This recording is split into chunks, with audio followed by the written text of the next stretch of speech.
What's up, everybody? This is Sam Taggart here in Dallas, Texas, with a couple losers. No, I'm just kidding. It's about right. Late night. No, we're late night. What is it? 9 o'clock. We just got done with 4 days of events, and we're like, why not freaking do a podcast? And I'm with Dustin Cates, Chase Miller, Three Kings Roofing, and they got to pay to be on this. So. Yeah, they're just slaying it right now, and it's fun. So I guess Dustin's in our mastermind. Consulted with. When was the first time I ever came out here? I've just been probably right after your conference, so January, February. Yeah. So we just worked together for the last 6 or so months, and got to know each other. So I'm excited to kind of dive into this roofing leadership, ownership, whatever we dive into. So tell me, like, how'd you get into roofing, and where are you at now? Like, first getting into it is probably like anybody. I was in between jobs, had a 401k somewhere, had some money in my bank account looking for another one. I actually got interviewed by a couple roofing companies, and I thought it was like lotions and potions, Mary Kay. Oh, you can make $200, $500, $1 million. You just got to recruit two, that whole thing, or can't be paid for 6 weeks. I didn't know exactly what it was about, so I walked out, and then a kid came into Firehouse Subs, of all places. I still remember it. I just saw a big truck, and I saw a tape measure, and it was a younger dude kind of looking, not like a sharp-looking kid, just kind of like a country kid. And I'm like, if that truck says roofing on the side of it, like, I'm gonna figure this out, and I'm gonna really put some energy into it. So sure enough, it was a roofing truck, and I was like, no, man, maybe that money's real, and I got to go, talk about it and see what's happening. So I actually hit up my two brothers that are twins, and I talked about, hey, what do you think about a roofing business? They're like, oh yeah, our town just got hit. It was a little bitty town of Graham. Our whole town's getting roofs. I'm like, what the hell? I don't even know about. I never knew the first thing about roofing. Yeah. And so it wasn't about that, but that's the start of the idea is how that came about. Okay. And then how long you been running Three Kings? 2010. So 2010. So a minute. And what volume more or less will you do this year? We're still, I'm not happy with it, but somewhere in the 20, 30 million is where we're going to probably wind up, unless we just catapult really, really quickly. Going into the end of the year, but yeah, somewhere in that ballpark is where we should fall. So good size for the roofing space, to put things into perspective. Well, let's just talk about like the last 2-3 days. I mean, you were in our business boot camp, you were in our deep dive with our mastermind event. You've led, you're leading a big organization. What are some of the key leadership principles that maybe you took away or have found just through life? The emotional ones or the business ones? Because Sam made me cry. I got to tell you that. You did make me cry this morning. Yes! Yeah. That was my goal. But people basically cry, sweat, pee their pants, and laugh. And we almost burnt the house down on the anger mode that you put on. So, but yeah, well, anyway, you got to go to one to figure out what that's about. But business-wise, there's things that we're implementing in the last month and a half, 2 months. We haven't been recruiting. We've actually been subtracting, trying to get our culture right and get the track, as you laid out, that I can't roll Hot Wheels. Mm-hmm. Obviously, if you remember, I rolled one to the side of the wall, flipped one the over. Next guy goes, yeah. But building the track to where when people come online with us, they're ready and off and running, to where we cut the luck out of it and the error. As far as, having a bunch of people come on that are just going to flop or fail, and then we get lucky because somebody, had the aptitude to stay. And it's really not about our skill or our plan or anything. It's just luck. And so taking that out of it, the conversation piece that we had at the inner circle, just how to have those conversations and dealing with some of the people that I had on our team, as not our Three Kings team, but in the group that was there, getting their different perspectives, kind of lights you up a little bit. And then definitely the skills is the face reading. That's a unique skill that I told him about yesterday that I think we can definitely implement, just in how we read people before we meet them, or quickly, and not prejudge, but a little bit maybe. But yeah, it's a lot. Heads kind of exploding. Yours probably is at this point, doing 4 days of straight training. I've done 4 days of straight learning and had these guys that, most of it. But yeah, that was some of my takeaways. Do you have any takeaway from his? I mean, do you care about his opinion? What he got? Yeah, man. Like I told you before, I come from experience background in operations. I was telling him 22 years old, leading 200 or 300 soldiers. Some of them are double my age, but I love challenging my mind in an operational mindset, and I feel like the structure and the onboarding classes you guys did, that it really picked my brain. And I told Dustin, like, afterwards, I was like, dude, I'm not gonna sleep for 2 days because like my brain is running right now of new ideas to implement and mesh with what we already have. And I'm not gonna lie, I told Dustin, I was like, I think I find myself a pretty, smart dude, and I was like, I didn't think that would challenge my brain in the sense of new ideas. Like I'm one of those guys that was stuck, that was like, I think I already know it all when it comes to operations. I can implement it any way I can. And then I went there and I was like, oh shit, I didn't even think about that. Like, that's dope. That's dope. Yeah, and that was the thing too. We talked about ego and a lot of things happening and failing on ego, or when you stop learning. I posted about that on Facebook about reactivating and being stupid, because I spent a decade of not learning daily and just thinking kind of like that, And so recently the investment into y'all's stuff, and I found that we're going to be one of the solar players very, very quickly too, because of the people that I met at the inner circle and got connected with as well. And so, yeah, there's a lot of takeaways that are pretty positive, and I think going to make the future here a lot brighter. So I appreciate that. That's awesome. No, thank you.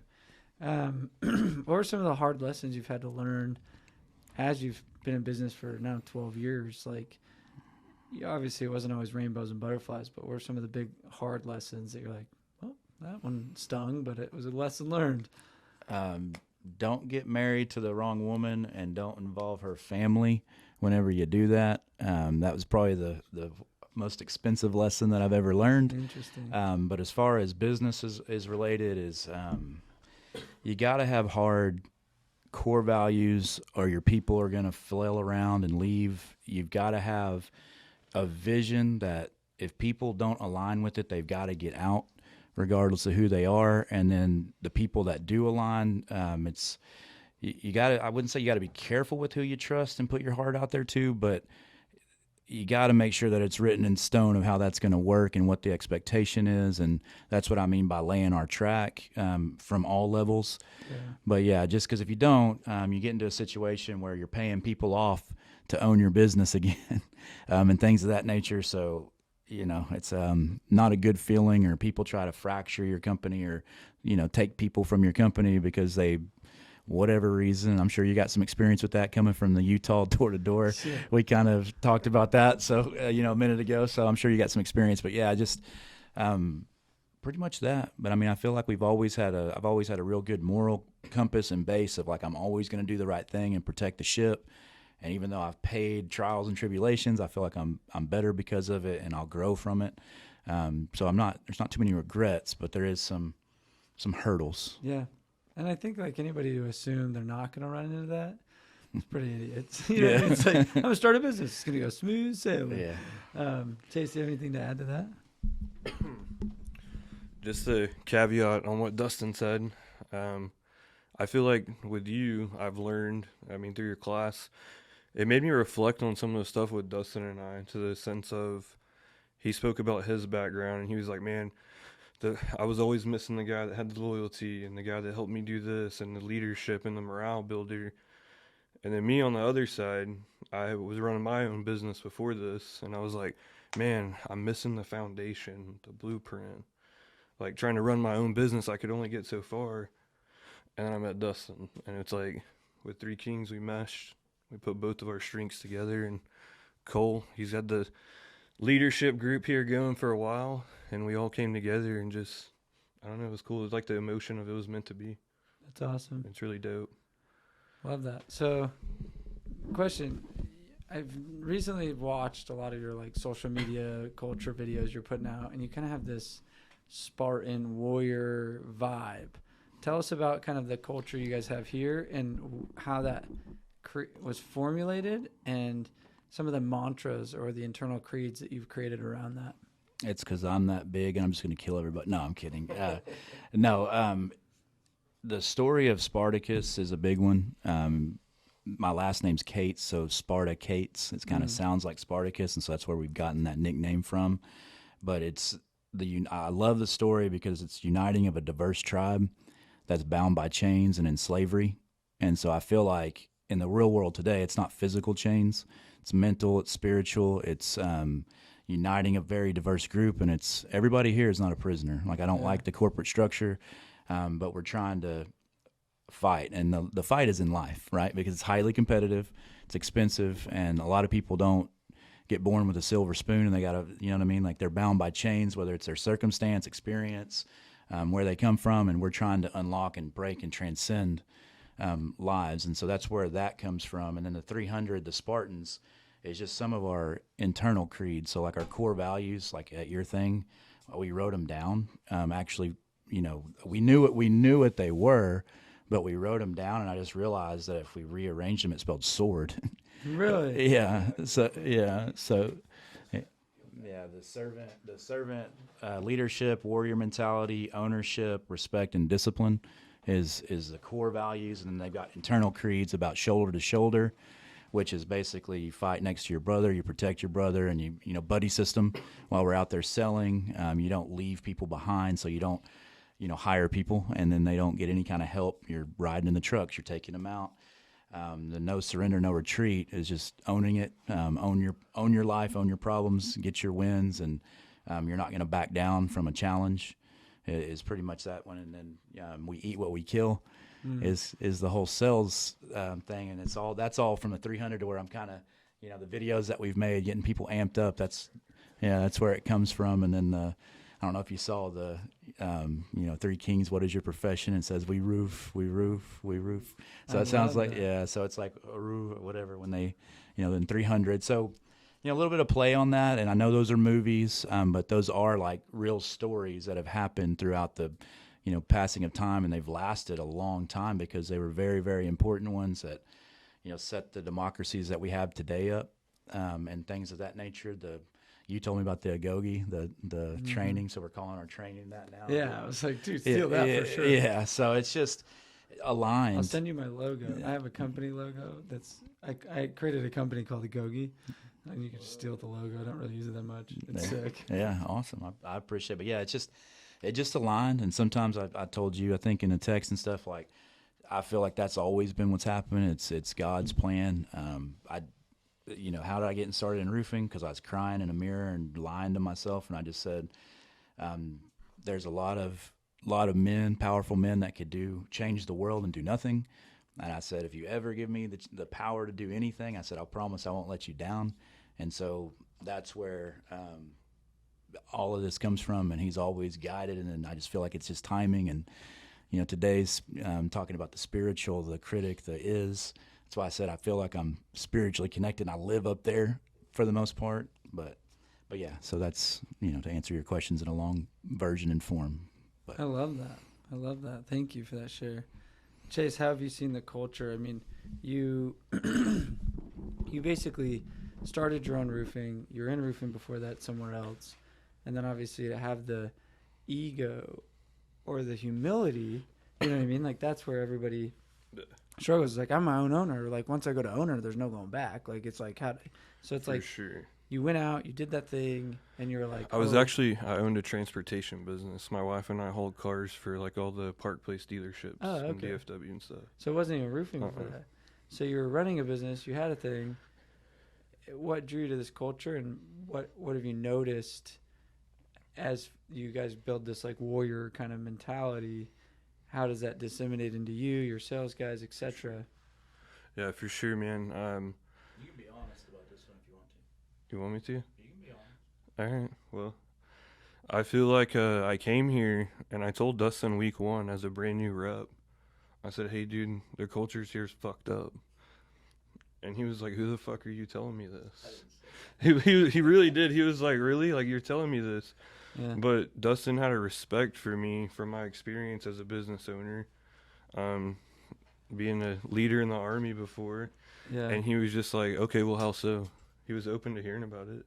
And here I am, my wife, and she's like, "I can't believe you're sending that to the owner. Like, that's your first week here." And I was like, "Well, I mean, he'll either fire me and I'll go somewhere else, or he'll listen to me and we can maybe work together someday." And I told him, and he was like, "Okay, well, are you telling me that my company's fault?" Or what did you say? "Are you telling me that all the bad things my company does?" I said, "Absolutely not. I think that you have the foundation and the blueprint, and like, you know, roofing better than probably most people that I know. But I was like, your culture is just lax, man. It's super lax. And we eventually built up, and I started showing out in sales, and he was like, 2 or 3 weeks in, hey, you want to be a team leader? I was like, yeah, I'll be a team leader. And 2 weeks into roofing, not knowing nothing before. And I built like one of the biggest teams here that I think in like 4 months was well over $1 million. And I mean, it was wild. It was wild. And like, I was shocked too, because I know how to be a leader from the military.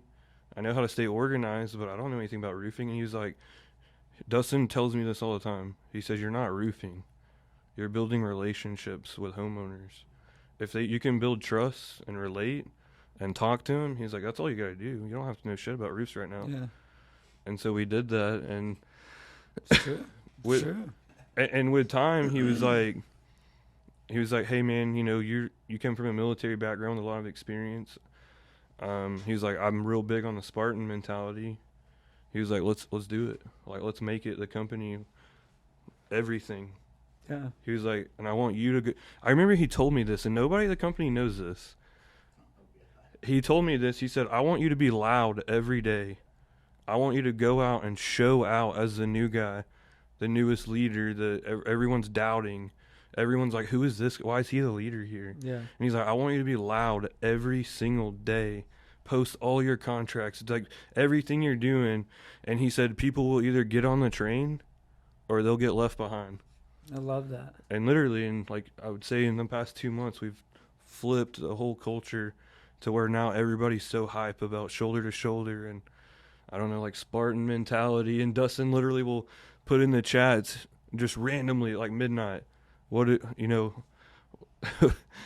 your profession? Yeah, what do kings eat? And people like everybody in the company, whatever we kill, whatever we want, anything we kill.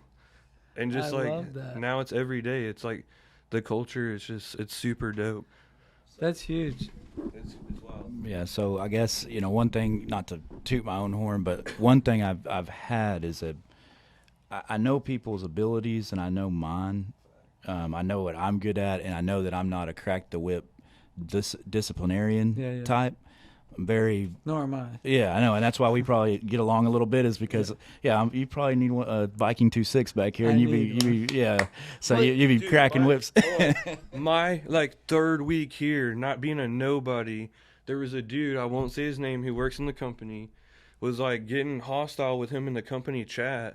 And I was literally like, hey, why don't you shut the fuck up and take that somewhere else? And everybody was like, oh my God, that dude's been here. I need to say something about this though. It's what Chase just did, because he did it to you. Your culture's effed up. He did it to this, rep balking at you, and he's like, shut the F up.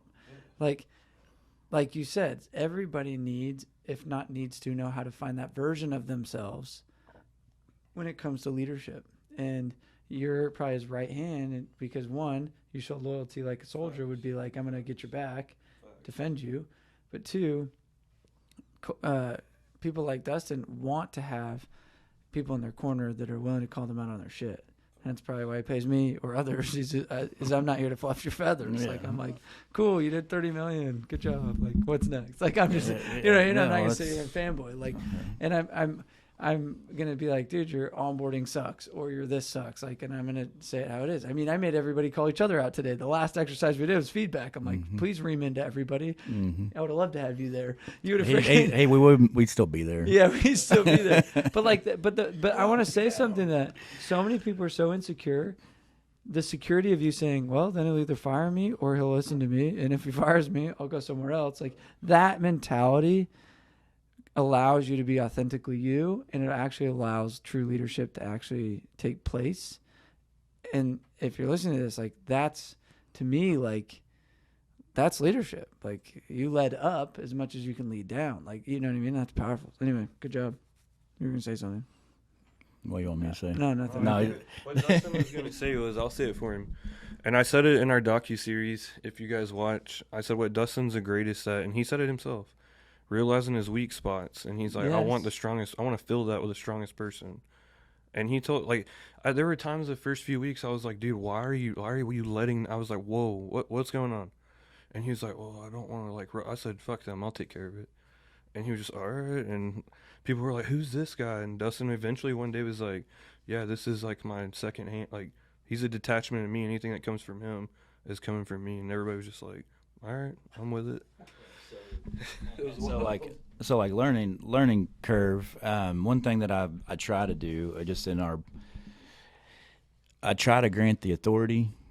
The problem is you can pick the wrong people to let have the authority, and sometimes it's not that it makes it uncomfortable. I mean, Chase has made some people uncomfortable that they needed to be uncomfortable. Like they were too complacent and comfortable in their results, not getting out of what they want for their why, so they're going to turn negative, and then we bring on new people, and they got a third or half of the people that are doing awesome that are busy, and they get who's not busy is the negative ones, or you know what I mean. And so that's the people that they get in a pool with, and then you're losing people that you shouldn't lose, and then you're just recruiting efforts and everything else go out the window. So I try to grant that authority, which him and as well Cole. It's in the background over here. It's kind of like I've kind of made it like the expansion. Kind of like the expansion manager, so he's chasing like new markets. So that's why he's in Oklahoma. Moved from Frisco to Oklahoma to do that. He's done pretty well there. Opened up Kansas for us, and he's the one that's got to get that ball rolling. But it's got to be a consistent culture, and that's something that even us as a team are learning in the sense of like the mom and dad can't happen. You can't have the path of least resistance because we're trying to coddle somebody that gets a disciplinary act or gets their feelings hurt. What's your team motto? No soft shit. Yeah, that's his team motto. It's been since day one. So yeah, he's got Tuck Fexus back here because he's in Oklahoma, but we're not talking about that guy right now. But anyway, yeah. So, but what I was getting at is when he came hard on people, people were used to like going, like my ex-partner that was here, like they would do some of that, like I'd have to be the disciplinary. I hated it. I'm not good at it. I'm good at creativity, visionary, sales, marketing. I'm good at that stuff, right? But when it comes to cracking the whip, I had to do that, and then he was coddling or like the safe place. He was the good cop, right? The good cop. And then what gets done? Nothing, because then you got entitled kids or you've got entitled Salesforce. And things of that nature. So when he said something and was hard on people, I backed him, right or wrong, you got to back that or nothing gets done. And then you talk about it behind closed doors, and things of that nature of how you can maybe go about it differently if we have to.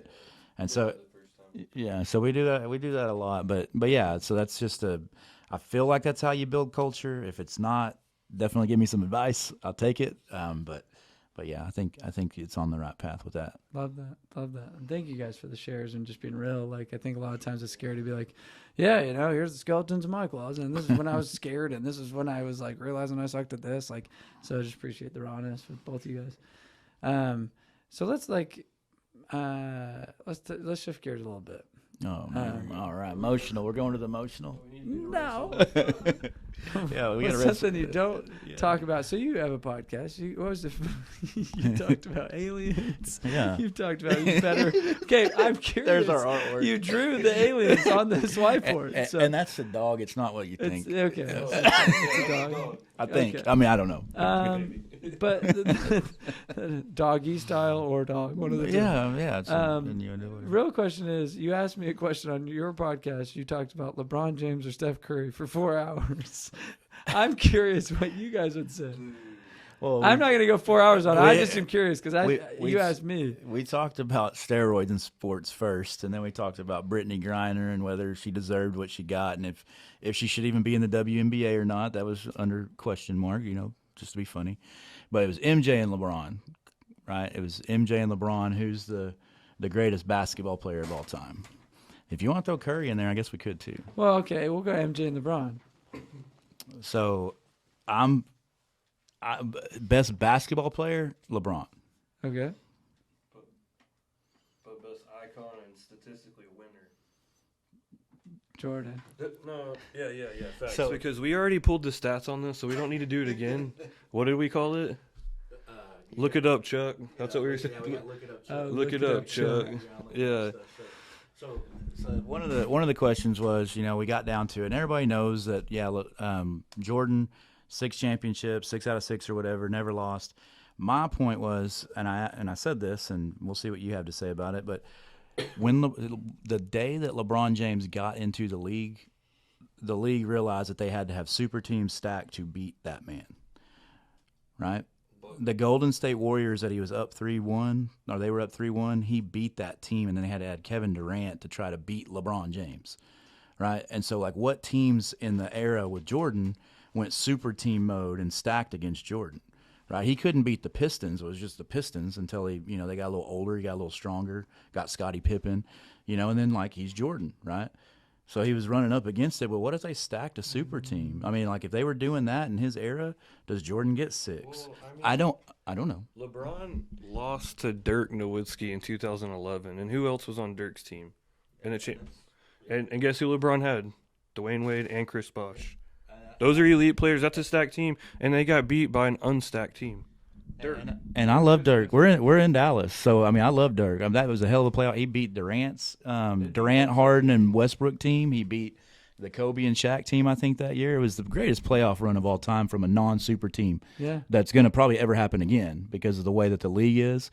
But just that's the thing. And who stacks the league to beat one man? I mean that.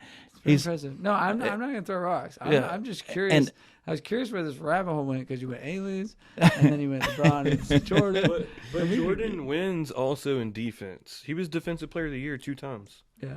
LeBron's never won one. And then we we say, okay, era is hard because of era, right? Where we can't really compare. But we were saying, okay, if they're both in their prime and it's draft day and you're watching tape on the two, that's what I said. The other guy said he'd pick Jordan. I said, so you're going to take a 160-pound dude out there and a 180-pound dude out there in nut cutters, flying through the versus a dude that's like a 6'8", 280 jumping out of the gym He said you're going to take some scrawny ass dude wearing nut cutters running around at North Carolina. Or are you going to take LeBron jumping out the gym at 16 years old as a highlight reel? Come on now. Yeah. So I love that. And so, like, best basketball player, athlete, all-around basketball player, LeBron James, I think you got to give it to him. Now, I understand killer instinct. Yeah, that's Jordan. Yeah. I mean, the thing that they hate about LeBron is, just like in sales, your body language means everything. And so, like, he's a powder. He throws up his hands and he whines. That's why people hate Brady, even though he's the greatest quarterback of all time. He's got he's just his body. It's his body language to where they hate his greatness, and then the fact that he will take the wise, smartest play at the end of the game. Yeah. He'll pass the ball to where it seems like he's passing responsibility because he doesn't want it, like he's scared. Right, it may be the smartest basketball play, but you want to see him either dunk on somebody, miss it. Nobody's gonna remember if he missed, but they want you to take that shot for the win, and that's the two things that, like, in sales, if we're relating it to that, you gotta fight for the wins, right? Like, you've got to take your shot. You know what I mean? Like, you can't have bad body language, and so you can't be a LeBron in sales, right? This is one that Dustin and I don't agree on. You got a last-minute shot. You putting the ball in Kobe's hand in LeBron's? Kobe or LeBron? Last-minute shot. I feel like Kobe's way more clutch. See? Wait a minute, but you feel that way because he will take that shot every time. What's his name on the corner too? On the Lakers with Kobe. They had Fisher, Horry. They had Horry. They had Robert Horry. He's the greatest basketball player of all time. He probably got like 25 championships with 5 different teams or something. Yeah, well, because they could just count on him being in the corner. If Kobe's getting double teamed, you got Horry just in the corner. His name, Steve Kerr. Yeah, Steve Kerr. That was it. Yeah, it's like Jordan had Steve Kerr strong. Like, you know what I mean? It was Steve Kerr, Kukoc, Scottie Pippen, yeah, Horace Grant. I mean, he had too. players on his team. I mean, I'm not taking away from Jordan's greatness. Love Jordan. I understand what he is. I just feel like, no stacked leagues, athletic build of a freak of nature like LeBron James is. You got to give him some credit, but I get why people have an issue with him for sure. Love that. Okay, so we got to wrap up, but I appreciate you guys being on the podcast. I'm glad that we did get a little bit off track here, which is fun. You have to when you're chilling in Dallas at 9 o'clock at night. But last take, are aliens real or no? 1,000%. See, 1,000%. 1,000% fake. 1,000% real. You've not been to Roswell. I'm just kidding. I'm just kidding. And this is Tom? whole story- And our question is Tom Brady an alien? That's fit. Elon Musk and Elon. It's 50-50. Elon's just trying to get home. Right. I lost Mom. Elon, Dad. go Are home. you my dad? Yeah, Elon, go home. Go home. I'm trying to build Teslas and go to space. Okay, I love you Microchips guys. in their brain. This is good. If you got some value out of this was a good one. Love you. Yeah, Peace out. yeah. Subscribe. Appreciate leave a comment. Review things. Share. Talk to your friends about it. I'm just kidding. See ya.